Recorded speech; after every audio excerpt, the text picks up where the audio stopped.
सोचिए, एक ऐसा साम्राज्य जिसने भारतीय उपमहाद्वीप पर अपनी एक ऐसी छाप छोड़ी जो आज भी महसूस की जाती है। जी हाँ, आज हम बात करने वाले हैं मुगल साम्राज्य की। इसकी शानदार और कह सकते हैं काफी जटिल कहानी को हम परत दर परत खोलेंगे। देखेंगे इसका उदय कैसे हुआ, ये अपने शिखर पर कैसे पहुंचा और फिर इसका पतन क्यों हुआ।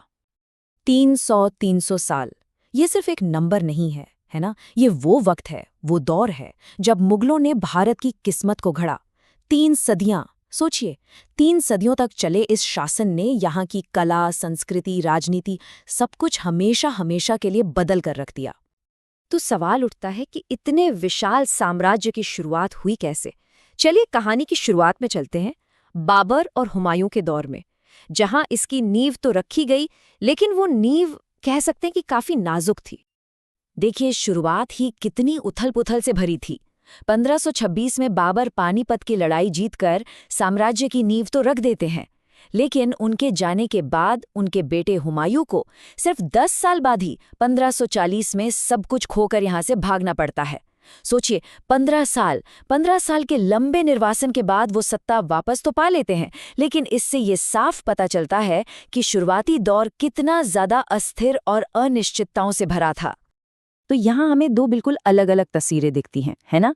एक तरफ है बाबर, एक विजेता जिसने मध्य एशिया से आकर एक साम्राज्य खड़ा कर दिया, और दूसरी तरफ उनके बेटे हुमायूं, जो एक तरह से सर्वाइवर थे, जिन्होंने अपनी विरासत को बचाने के लिए सच में जिंदगी भर संघर्ष किया। उनकी कहानी हमें यही दिखाती है कि एक साम्राज्य को जीतना जितना मुश्किल था ना, उसे बनाए रखना उससे भी कहीं ज्यादा बड़ी चुनौती थी। चलिए, अब कहानी में उस शासक की एंट्री होती है जिसे इस साम्राज्य का असली आर्किटेक्ट, असली वास्तुकार माना जाता है। एक ऐसा इंसान जिसने एक कमजोर सी जीत को एक मजबूत, संगठित और स्थायी राज्य में बदल दिया। अकबर, सबसे महान मुगल शासक, साम्राज्य का असली विस्तारक। पर क्यों? ऐसा क्यों कहा जाता है? देखिए, उन्होंने सिर्फ जमीनें नहीं जीती, उन्होंने एक ऐसा सिस्टम, एक ऐसी व्यवस्था बनाई जो सदियों तक चली। तो सवाल यह है कि आखिर उन्होंने ये किया कैसे? अकबर का जो विजन था ना, वो 3 पिलर्स पर टिका था। सबसे पहले मनसबदारी सिस्टम।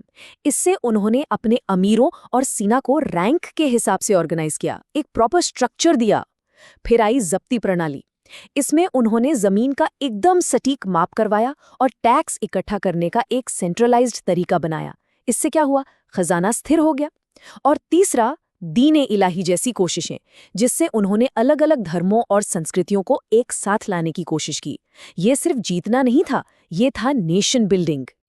तो अकबर ने जो मजबूत नींव रखी थी, उसी पर साम्राज्य ने अपने स्वर्ण युग, अपने गोल्डन एज में कदम रखा। ये वो दौर था जब शाही ताकत को कला और वास्तुकला के जरिए दुनिया को दिखाया गया। अकबर के बाद आए उनके बेटे जहांगीर, और जहांगीर का पैशन, उनका जुनून युद्ध से ज्यादा कला में था। उनके दौर में मुगल मिनिएचर पेंटिंग अपनी बारीकी और खूबसूरती के शिखर पर पहुंच गई। हर तस्वीर मानो एक पूरी कहानी कहती थी। तो जहां जहांगीर ने कैनवस पर अपनी विरासत छोड़ी, वहीं उनके बेटे शाहजहां ने पत्थर पर अपनी महत्वाकांक्षाओं को तराशा। उनका जुनून था आर्किटेक्चर, और एक ऐसा जुनून था जिसने मुगल साम्राज्य को हमेशा हमेशा के लिए अमर बना दिया। ताजमहल, लाल किला, जामा मस्जिद, ये सिर्फ इमारतें नहीं हैं, ये शक्ति, प्रेम और कला का वो संगम है जो आज भी हमें हैरान करता है। ये पत्थर में उकेरा गया मुगल साम्राज्य का शिखर था, एक ऐसा दौर जब उनकी शान अपने चरम पर थी और शाही खजाना मानो कभी खत्म ही नहीं होगा।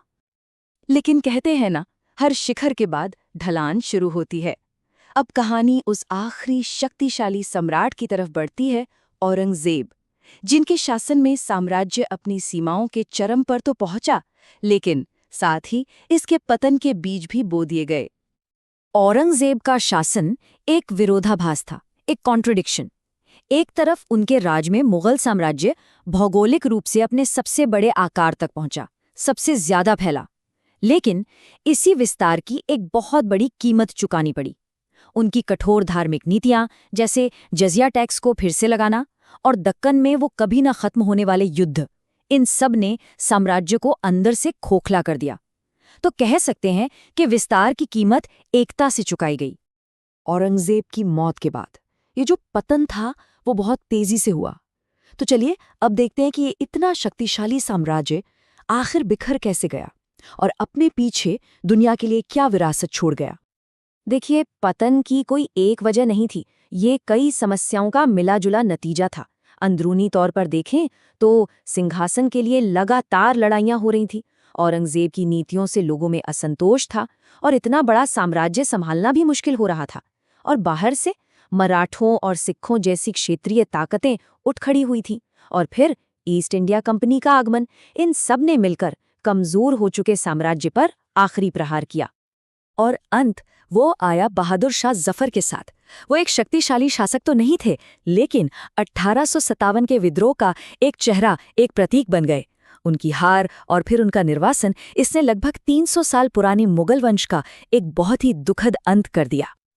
लेकिन साम्राज्य भले ही खत्म हो गया हो, उसकी विरासत, उसकी लेगेसी आज भी हमारे चारों ओर जिंदा है।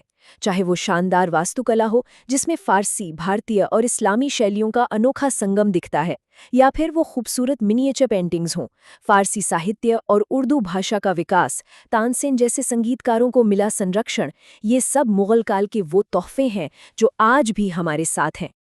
तो आखिर में सवाल यही बचता है कि मुगल साम्राज्य की विरासत क्या है? क्या ये सैन्य प्रतिभा और प्रशासनिक समझदारी की कहानी है, या फिर ये सिर्फ शान शौकत और अधिकता की कहानी है? शायद दोनों। इसकी विरासत आज भी बहस और प्रशंसा दोनों का विषय है, और ये हमें सोचने पर मजबूर करती है कि महिमा और पतन के बीच की लकीर आखिर कितनी धुंधली हो सकती है।